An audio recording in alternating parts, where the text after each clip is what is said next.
All right, so with that, I think we'll go ahead and get started.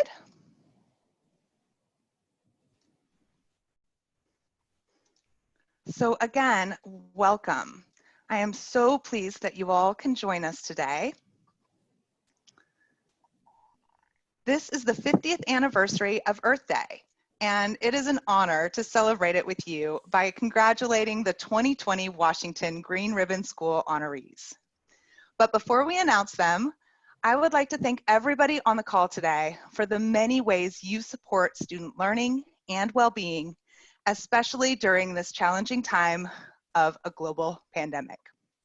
The work you do inspires me and the many students, educators, and administrators that you support.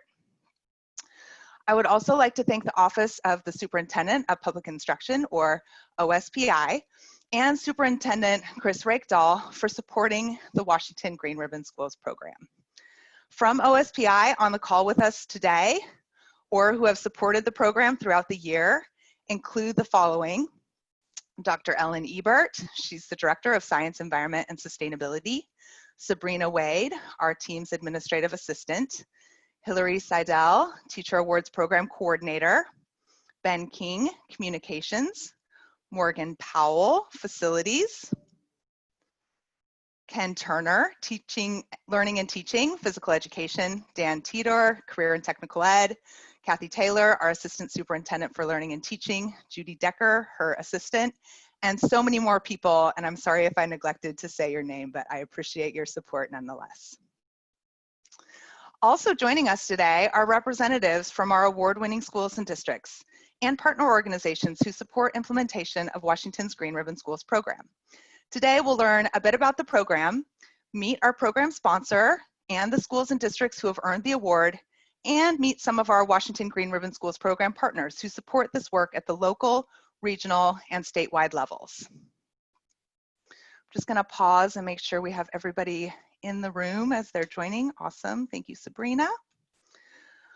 All right, so the Washington Green Ribbon Schools program supports the vision, mission, and values of OSPI in many ways, and in particular by supporting the needs of the whole child.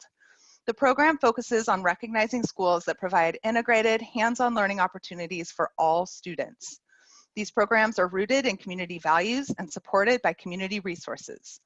There's also a strong focus on student health and wellness. And with that, I would like to turn the program over to Hillary, our Teacher Awards Program Coordinator at OSPI, who will give us some background about this program in Washington State. Well, good morning, everyone. I hope everyone can hear me okay. And thank you, Elizabeth, so much for inviting me to share a little bit about the history of the program. And congratulations to this year's recipients. The Washington Green Ribbon Schools program began in 2012, and it will probably come as a surprise to no one that Washington was an early adopter of this program and was one of a little over half of the states that implemented the programs at the state level the first year that the Department of Education launched it. And we began the program in Washington, and I was lucky enough to be able to work alongside Gilda Wheeler during the rollout, and perhaps some of the partners who are on the call today. I'm not sure who all is here, but maybe some of you were a part of that early imagining.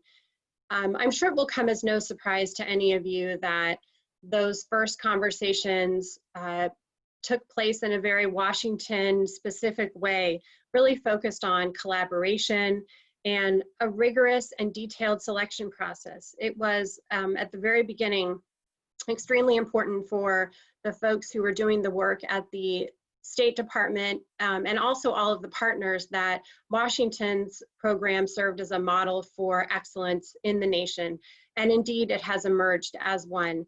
In addition to the trademark collaborative network approach that Washington is so respected for across the country, there was also an early commitment to the idea that becoming a Green Ribbon School is a process, it's a journey. It's not a one and done sort of situation. And I think you see that exemplified in the state's early commitment to the Pillar Awards, which of course many future recipients began as Pillar Award recipients.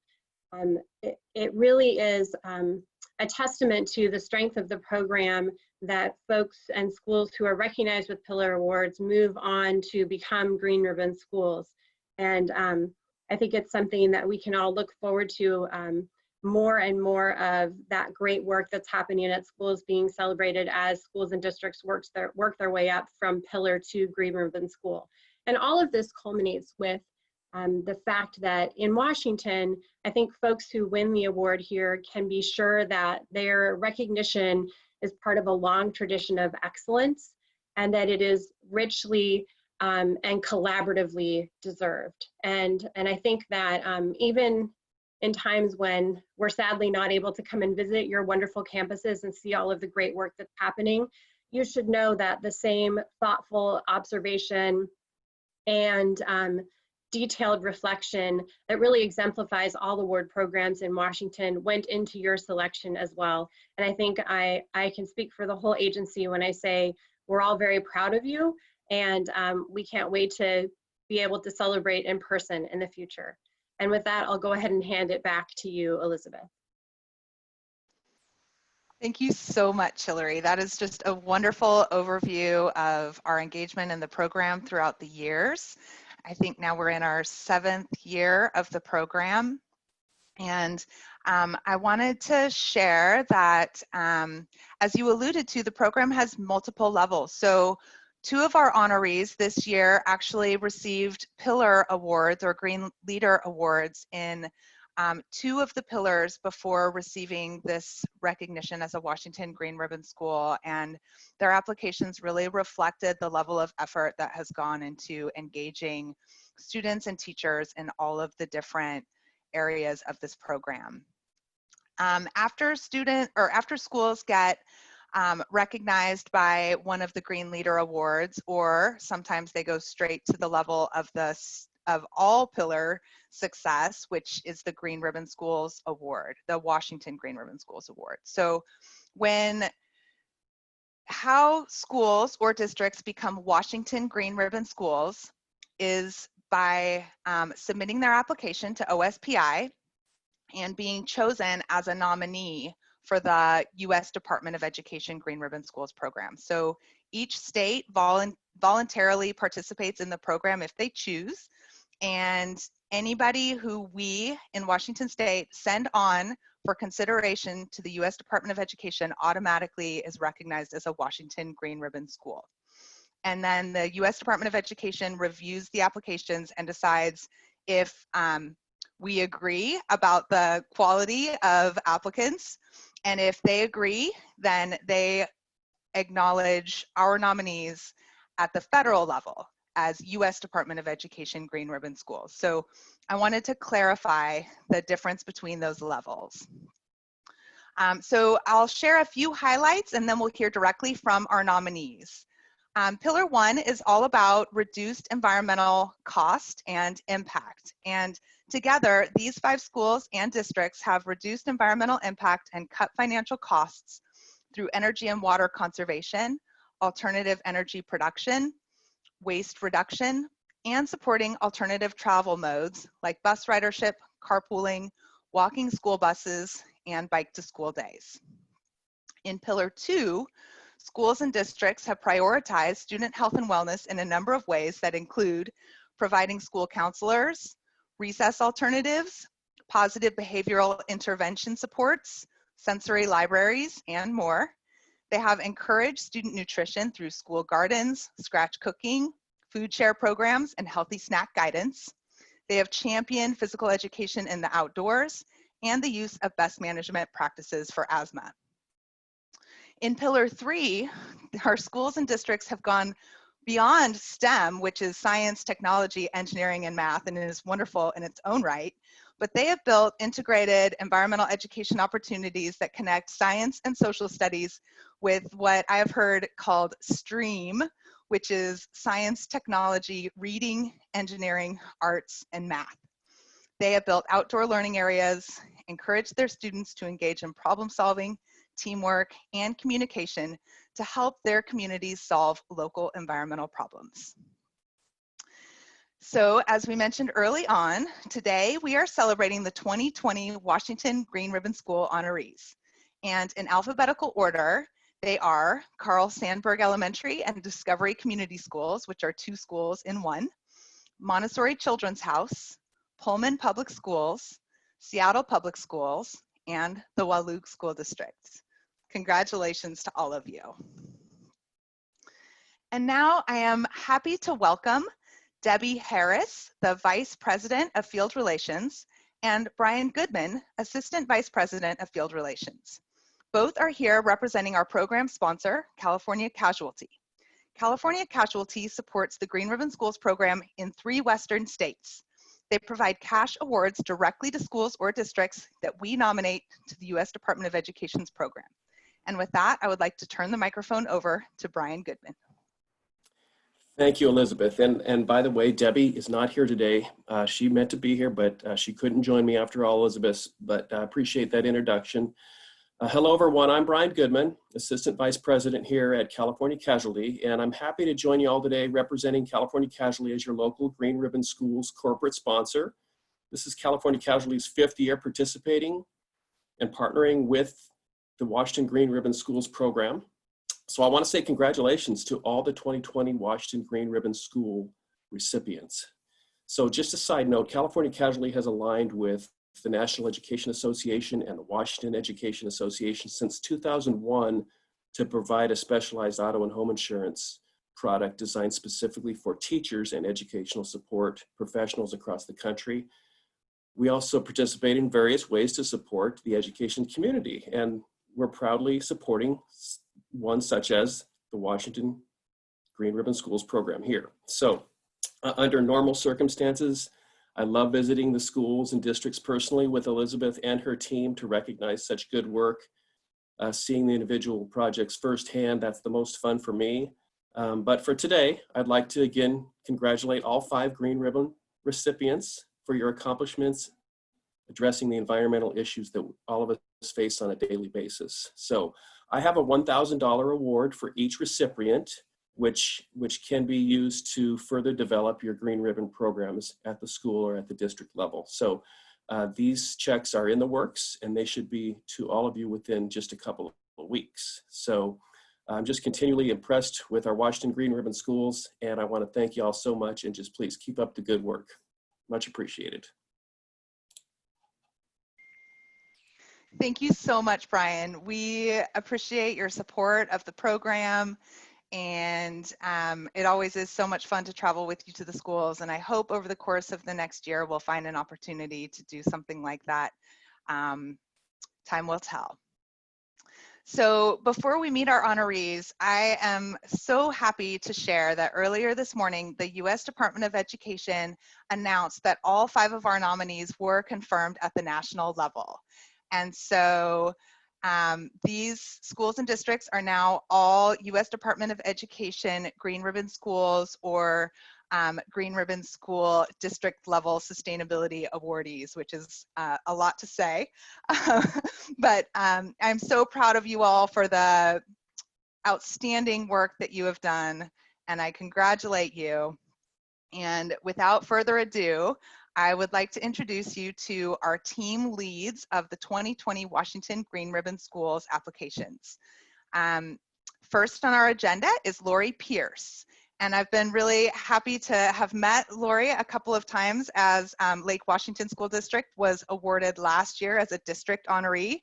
It's quite an accomplishment for a school to actually be acknowledged as a school level recipient after the district has been awarded. The school must demonstrate how they go above and beyond district policies. So it really is a significant accomplishment for Lori and her staff and students. And the school is in Kirkland, Washington. And Lori, I just wanted to remind you if there's anybody else from your team who has joined you to make sure and acknowledge them as you begin. And with that, I'll hand the mic to you, Lori. Good afternoon, everyone. Yes, with me here today, I also have Christy D'Amico, who is one of our parents who leads our herbicide-free weeding program and organizes all of our parents to weed our grounds. I also have Christina Bowman with me, who is from the District Communications Office representing our district. And not really in my building, but I also want to call out, I see Dale is online with the King County Green Schools, and they're very important to our program as well, as we are a sustaining green school in that program, and so we get a lot of guidance from that. So very awesome. Carl Sandburg Elementary and Discovery Community School. We are two schools, but we share a building, lunchroom, playground, and all of that. And we have one student green team, and all of our efforts are sort of joint. So we did apply together as one building. And our community just does amazing things as a green school. I could go on and on, but I promised Elizabeth I'd keep it to a couple of highlights. So, some of my favorite parts of the program are a food share program that we initiated in our lunchroom that either gets that food to our own children who are hungry if others don't eat it, or we also donate to a food bank after we collect that food. We do recycle and compost and do a lot of efforts to reduce our impact and reduce our waste. But also we really focus on wellness. So we are doing a Be Kind, Be Safe, Be Responsible school-wide PBIS.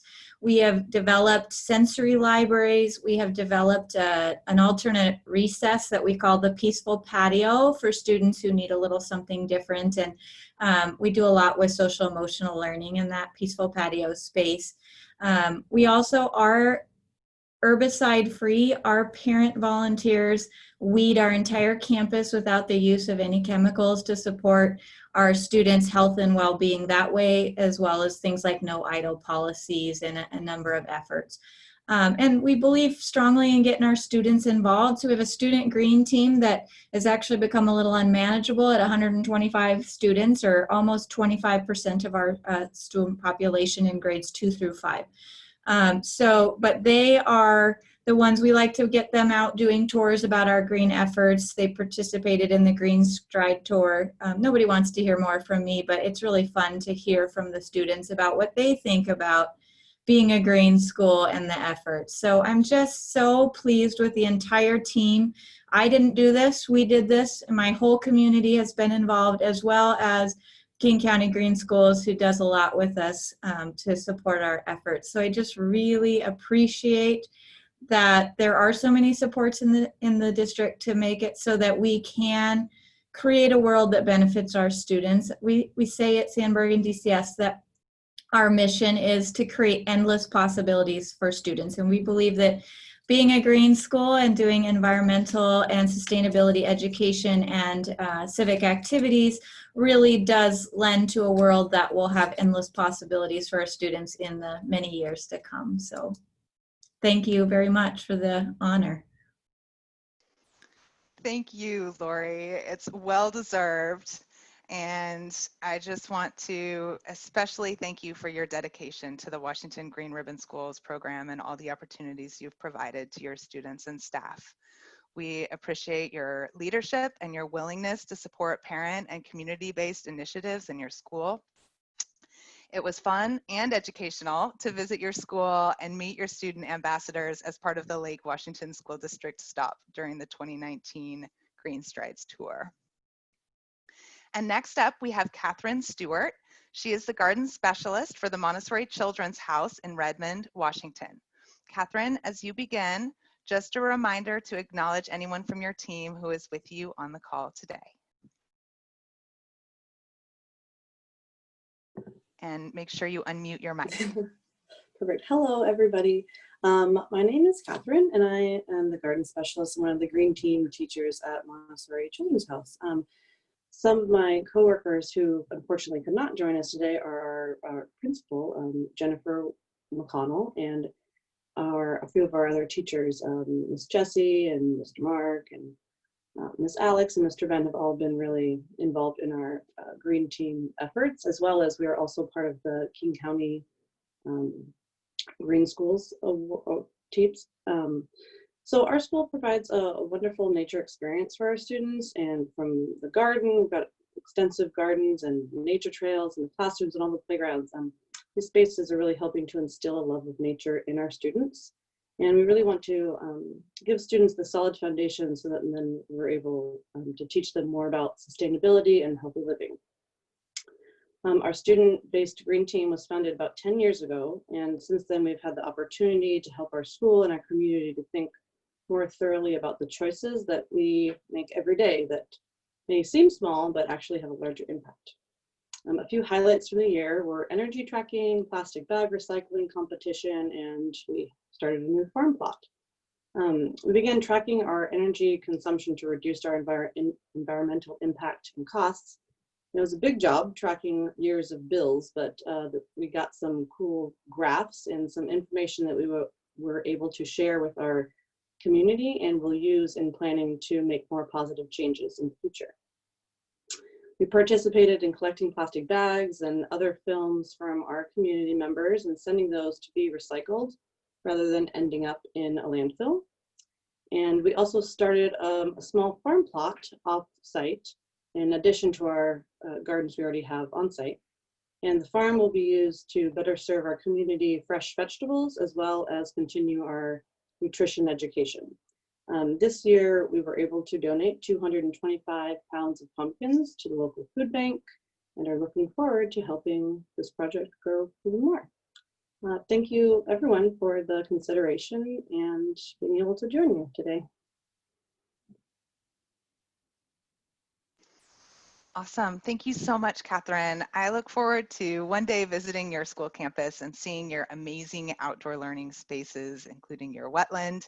Your commitment to integrated environmental education is a wonderful model. So congratulations.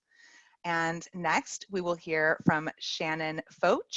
She is the communications coordinator for Pullman Public Schools in Pullman, Washington. Shannon, as you begin, will you be sure to acknowledge anyone from your team who is with you on the call today? Thank you. Thank you for having us. I'm joined today by Superintendent Bob Maxwell and School Board Member Allison Montrotolo, and they were instrumental in helping us get this application in, and we're really excited about the honor. Pullman Public Schools is dedicated to increasing our sustainability efforts and reducing our carbon footprint. In 2019, the district established a sustainability committee that explores and implements ways for the district to reduce its environmental impact. The committee includes teachers, administrators, and a high school student. In 2019, the committee approved the expenditure of about $11,000 for an energy audit and worked with experts at McKinstry to develop a baseline of energy usage for each school building and the district office. These baseline numbers are helping us reduce energy consumption and develop an informed, comprehensive plan for sustainability efforts. Pullman Public Schools is also committed to improving the health and wellness of students and staff. The District Wellness Committee meets quarterly and is always open to guests. In 2018, the committee recommended offering more scratch-cooked meals to students. And as a result, nutrition services staff participated in an intensive scratch cooking program, learning new techniques and recipes. Now in the second year of the program, the menu is increasingly made up of scratch-cooked foods with an emphasis on locally sourced ingredients. At Pullman High School, approximately 85% of our meals include one or more component cooked from scratch. To better protect students with allergies and diabetes, Pullman Public Schools now has a list of branded snacks approved for classrooms and schools for celebrations. The district has prioritized student and staff well-being by investing time and resources towards mental health and wellness. Each school has at least one counselor, and the district hired a school-based mental health therapist to provide screening and direct services to students. Several community partners, including Palouse River Counseling, Washington State University, and the WSU Athletics Program, help to facilitate students' access to mental health resources available in the community. Educating students about the environment and sustainability is a huge component of our sustainability mission. We are proud that each of our schools has a green club or sustainability club.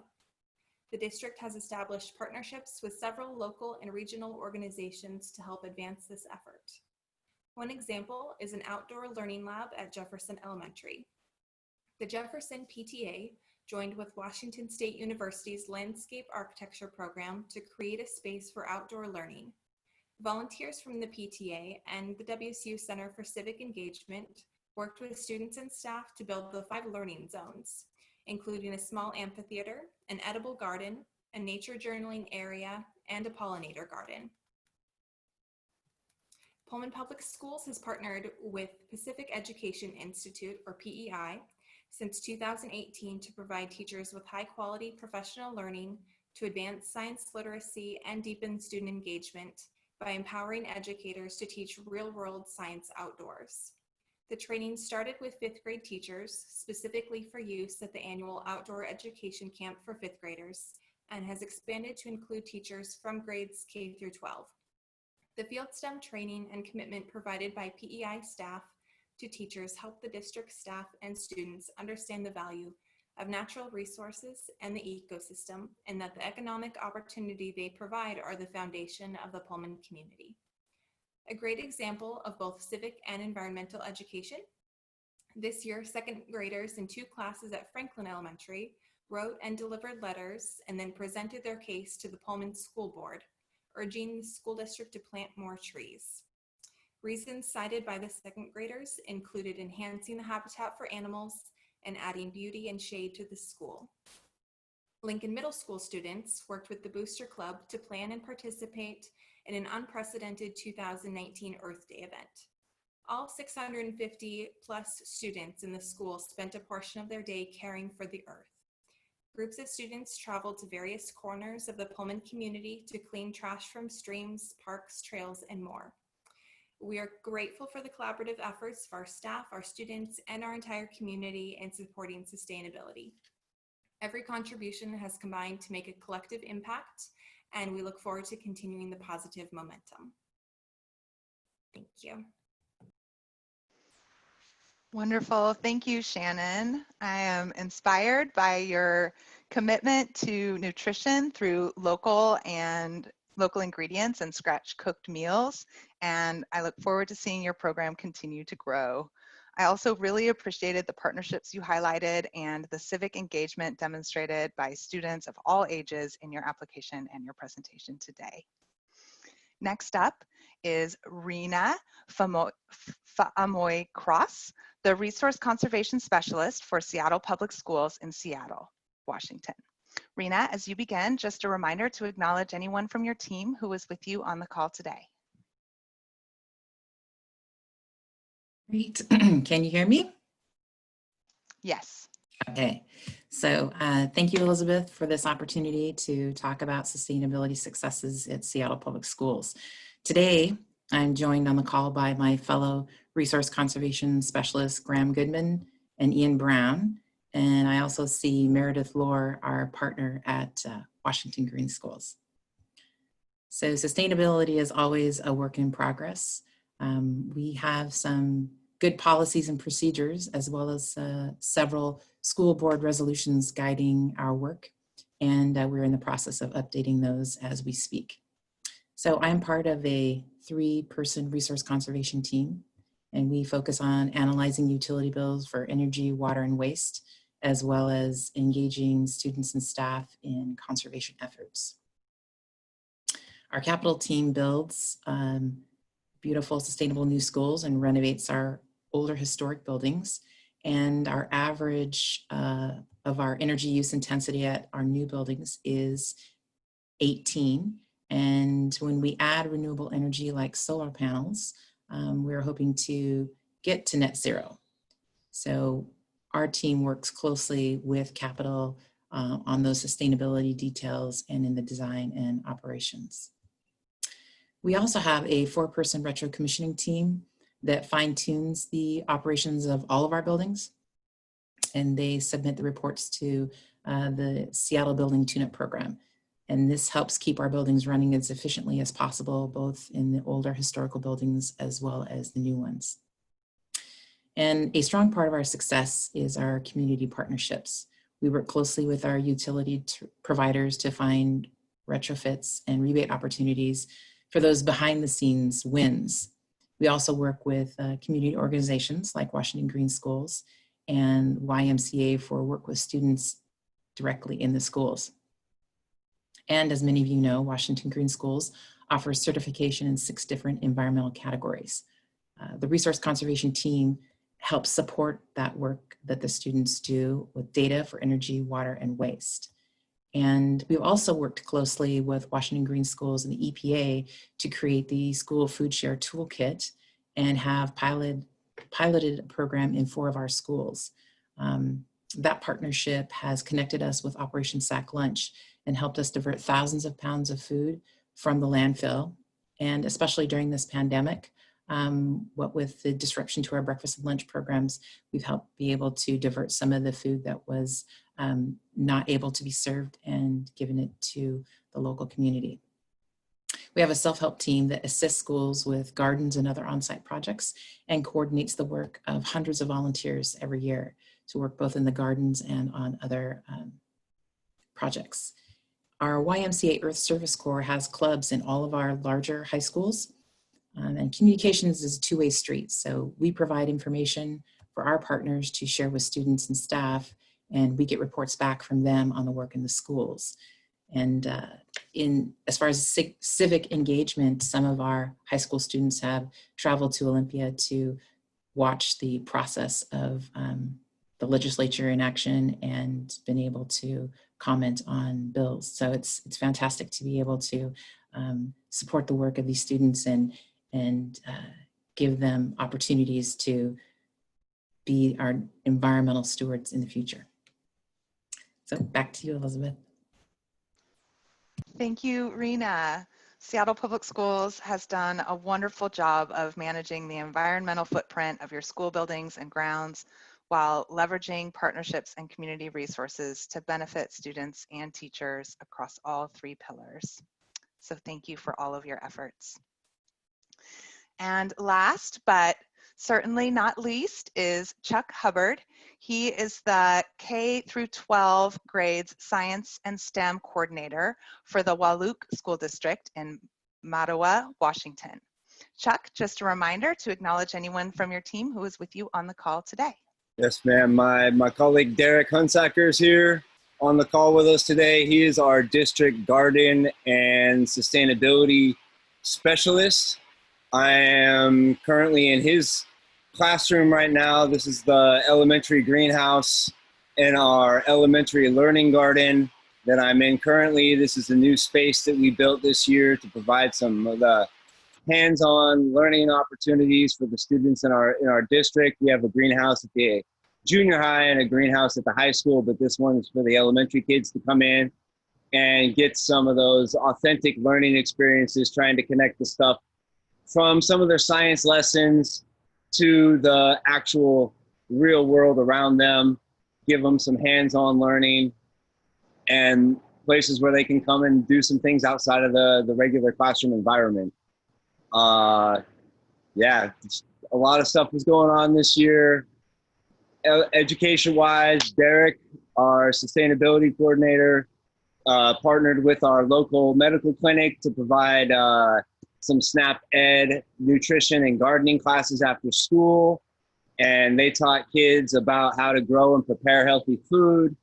We had this year 2 of our 3 elementary schools collecting their food waste for either to go into the worm bin where the kids would bring it out after lunch was over and put it into the worm bin, or we would collect it, Derek and myself would collect it and take it up to behind the high school. We created a sustainability space where we have a 25 cubic yard compost space that we have built the capacity to compost all of the food waste from the district. We stopped using styrofoam in the cafeteria, and that reduced our solid waste in probably by half. I'd say we went from some of the elementary schools doing 2 dumpsters twice a week to 1 dumpster once a week, getting picked up by waste management. The head of our maintenance and grounds department is very much into a lot of these things on his own, and had already started like a eco-friendly green cleaning program in the schools. So all the custodians are using eco-friendly EPA green certified cleaning products that's healthier for them, healthier for the students, and better for the environment. Yeah, we got worm bins.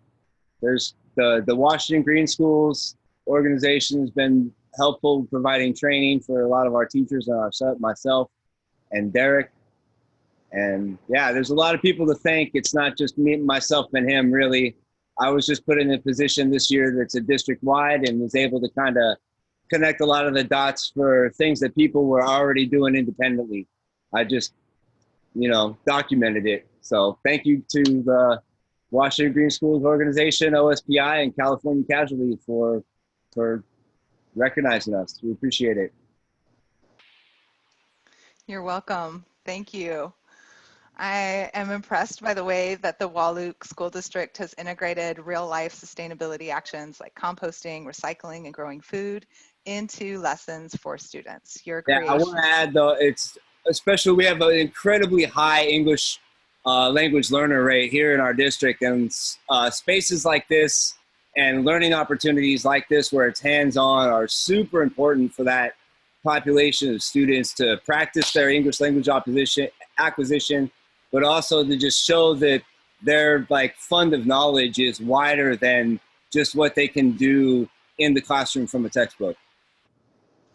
Thank you so much for bringing that up, Chuck, because I really do believe that what we do through Green Schools programs and through environmental education more broadly supports equity in education for all learners, and in some ways especially for English language learners or 100%. other learners who face challenges in traditional classroom learning environments. I also want to just say that this is the first year that we have had nominees and award winners from Eastern Washington, and I am just thrilled to bring you all into this cohort. So thank you for your efforts and being a part of this team, both Pullman and Wahluke. Thank you. All right, and we are running into our last 5 minutes of our program, so I'd like to switch gears to acknowledge some of our Green Ribbon School partners. And many of these organizations are members of our advisory or steering committee for Washington Green Ribbon Schools, and many of them support across different pillars, but I've kind of put them in a category which may or may not be completely accurate, just for ease of presentation. So some of our Pillar 1 partners who RSVP to the call today include several Green Schools programs, including Washington Green Schools, King County Green Schools, the National Wildlife Federation's Eco Schools program, McKinstry, who does energy audits at school facilities, and members of our OSPI facilities team. Pillar 2 partners include the Washington Department of Agriculture Farm to School program, the Environmental Protection Agency Children's Environmental Health program, OSPI Nutrition and Physical Education, and the Washington Department of Health. And in Pillar 3, some of our partners include Islandwood, who represents more the broader category of residential environmental outdoor learning programs, the Pacific Education Institute, the National Oceanic and Atmospheric Administration, EPA Region 10's Environmental Education Office, our Career and Technical Education and STEM programs, and the Washington Department for Children, Youth, and Families. So thank you all for the guidance that you have provided and the support that you have given directly to me and my team, and also on the ground to teachers and students in schools across the state of Washington. I don't think we could do it without you. And then finally, I wanted to acknowledge a little bit about what's going to come next for our award winners. And so the state level awards, I'll be following up with you. We're working with our communications team, and we'll do an interview with you via email probably. And each honoree will have their interview published on the OSPI website, and that will be rotated through with our picture banner on our homepage. At some point, I hope to recognize you at an in-person event, a site visit, and maybe also as part of a larger event like a conference. And each of you, as Brian said, will receive a check for $1,000 that you can use to further your Green School efforts, or if the national ceremony happens in person in DC, to travel to DC. And then you are all invited to participate in a professional learning community cohort of other Green Ribbon School Award winners, and there will be more to come on that soon. At the national level, the U.S. Department of Education has a number of resources to support your continued efforts in Green Ribbon Schools, and those include the Green Strides webpage, which is chock full of resources for all 3 pillars, and then the awards ceremony, which is scheduled to happen August 4th, 2020 in DC. Registration is due June 15th, and I will be contacting you via email about registration process. They do have a plan B, so I would recommend that even if you're not sure if you can travel to DC, that you go ahead and register, because it may turn into a virtual meeting, and they will keep everybody apprised of any changes through the registration process. And then I think that might be all for the resources, except for Andrea Falcon is our program coordinator at the U.S. Department of Education, and she is always available as a resource to support states and programs. And I am also available to you all as a resource. You all know how to reach me. I know you all, but we have additional social media. You're welcome to follow us or join us on our various social media channels. And a couple people are thanking me or congratulating me for my award. So thank you, everybody. I did receive the Director's Award from the U.S. Department of Education for state programs this year. So that was quite an honor. I've been working with the Green Ribbon Schools program now for 7 years. I was also the program coordinator when I was in a similar position in Kentucky. So it's an honor to work with the program. It's probably one of my very favorite things I get to do, especially the site visits. So I'm sad not to get to meet you all at your sites right now, but hopefully that will come soon. Elizabeth, before you take a breath, or while you're taking a breath, I do want to publicly say the words out loud so you hear from somebody else, that we all, everyone on this call, wants to congratulate you on receiving the Director's Award. It is so well deserved. You have carried the tradition of the Washington efforts. Well, the first Director's Award went to Gilda Wheeler, and I don't know, across the entire country, Washington has the bragging rights and the dedication of having 2 Director's Awardees in our state. And I can't be prouder or happier for you. So I think everybody, maybe we could just do a clap, clap, clap in the air. And thank you again, Elizabeth. Thank you so much, Ellen. That is really kind of you. I appreciate it so much. And a big congratulations to all of you for your awards. A big round of applause to you too. And I think with that, we're out of time, but I think I'd like to have all of you just at the same time, I'll do a countdown from 3 to 1. This is a trick I picked up from a regional science coordinator colleague, Cheryl Leiden. So pick a word that represents how you're feeling in this moment, and we're all gonna shout it out together on the count of 3, so you can unmute your mic. And 1, 2, 3. Inside. Yes. Awesome. Oh, that's awesome. So none of us get to hear all of each other's words, but it's a fun moment of collective energy. So thank you, thank you, thank you. And I look forward to seeing you for the next steps. Be well.